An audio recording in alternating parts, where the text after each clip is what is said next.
What's going on YouTube? JT is Reborn here, and welcome back to another edition of my DC comic book reviews. And in this video, I'm going to be talking about Batman issue number 131. This one, of course, is written by Chip Zdarsky, who also did the backup, and the art in the main storyline is done by a guy named Mike Hawthorne, so no Jorge Jimenez this time around.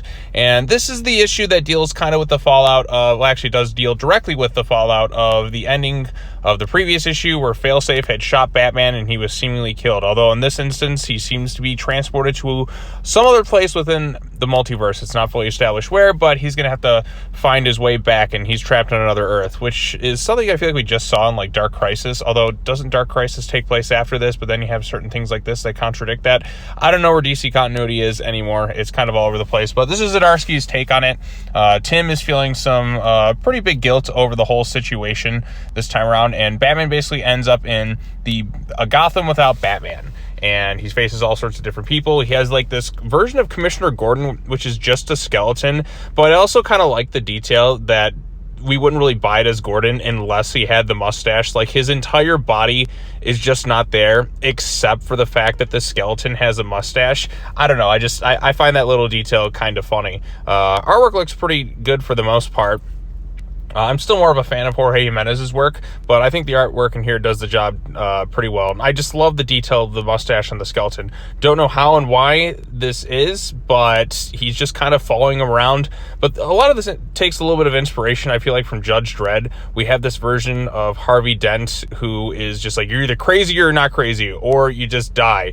And he's just Judge, Jury, and Executioner, but a cruel version of that. Bruce is there, of course. He tries to fight him, but realizes, okay, look, there's some version of venom that's just injected into his veins, but in this instance, it's not going to work quite the exact same way, so he's got to kind of think of a different strategy on how to beat him, and eventually he's saved by somebody named Julia. Could be Julia Pennyworth, like at least this Earth's version of it. Firefly shows up at one point. There is kind of like a moment where he's like, well, Firefly is still a loser in this universe, and no matter where he goes. Anyway, so like I said, he ends up getting saved by this kid after getting shot. We have Selena Kyle in here, looking pretty fine as hell, and she gets a call about somebody known as Red Mask, who is kind of a mysterious figure. She's curious about why Bruce Wayne is around. Like, isn't Bruce Wayne dead or something like that? But there's kind of a fishy situation with the whole thing surrounding Bruce Wayne, and maybe this Red Mask character is Bruce Wayne. We don't exactly know, because the issue just kind of ends ambiguously. Like, this is a world without Batman, where Failsafe had transported Batman.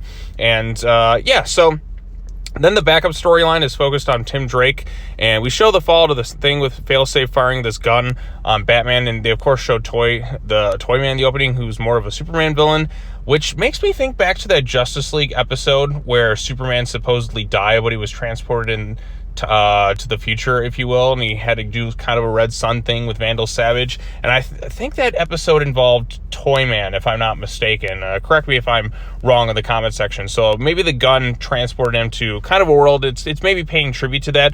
Otherwise, I don't know why the hell Toyman is in this thing right here. But anyway, so we have Tim working with John. That's right, John is now I guess Superman at this point, or is he Superboy? I don't exactly know. We are getting that Superman book by Joshua Williamson, so I am looking forward to reading that. It's been a while since I've really been into reading like a main Superman book. Well, I mean, Philip Kennedy Johnson's stuff is good when he did the whole World thing, but Superman Son of Kal-El definitely fell off for me personally. But yeah, so I like that the issue deals with Tim's kind of guilt and seriousness of the situation, where a lot of people are like, look, Batman's gonna be fine. We've had this thing happen to him countless times. There was that whole instance where Batman went through time and all that, and like Dick and Damian had to go back and find him. I'm surprised Damian isn't involved in this story at all. I know he's off kind of doing a lot of his own things, but if his own father disappears, you'd think he'd come to his aid or something, or somebody would tell him about it. But no, it just seems to be Dick and Tim in the whole story this time around, just trying to figure out what's going on with Batman, and there's some hints that Toyman is involved with the whole situation based on the ending of this thing. So yeah, like I said, I like that Tim is taking this very seriously. He's like, I got to figure out and get to the bottom of this. Dick is there being kind of the reassuring mentor, because he knows Batman's been through situations like this before. So I like the aspects of that, and I also like how the ending of this issue has a tribute to Kevin Conroy. They did this last week, I believe, too. But it's always nice to see a tribute to Kevin. Kevin truly was a remarkable Batman. He was Batman for me. He is still my all-time favorite, at least in terms of like the animated series, that's still my favorite adaptation of Batman outside of the comics. Kevin Conroy was and is always going to be Batman to me. He was incredible. So overall consensus on Batman issue number 131. I still enjoyed it fine overall.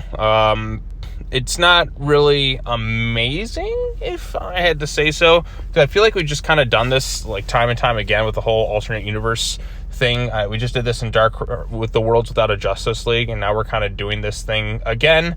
But I do want to see what Zdarsky has in store for it before I come to a bit of a final judgment, if you will, on the whole situation.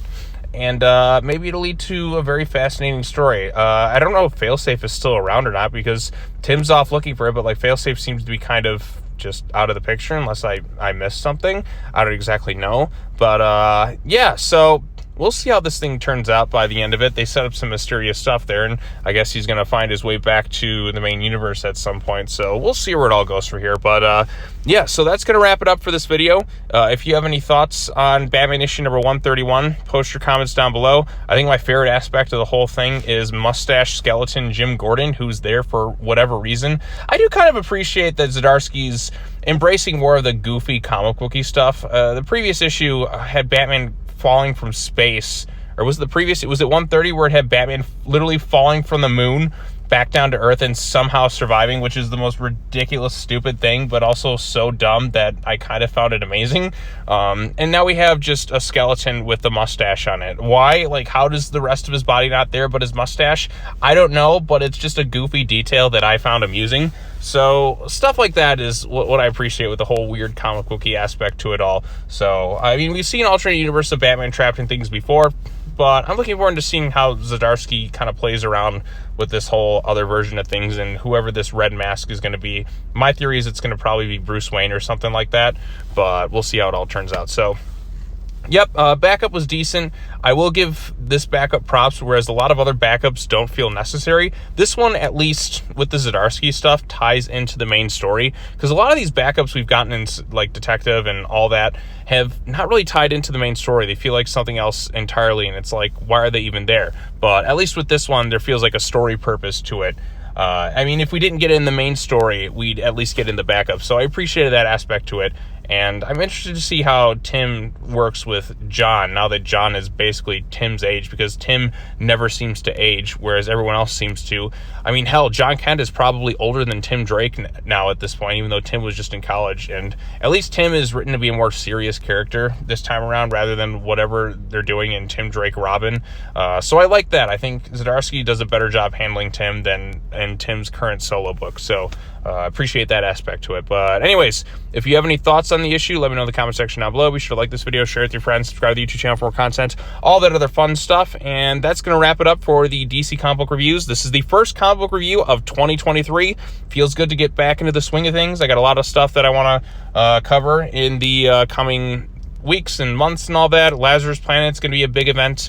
Then I'm going to end up covering all the issues of it. We just had an event with Dark Crisis, and now here we are with the next one. So look forward to all that stuff. All right, well, that's all I got to say. As always, take care now. Bye-bye then, and I will see you all in the next video. Happy New Year, and peace out.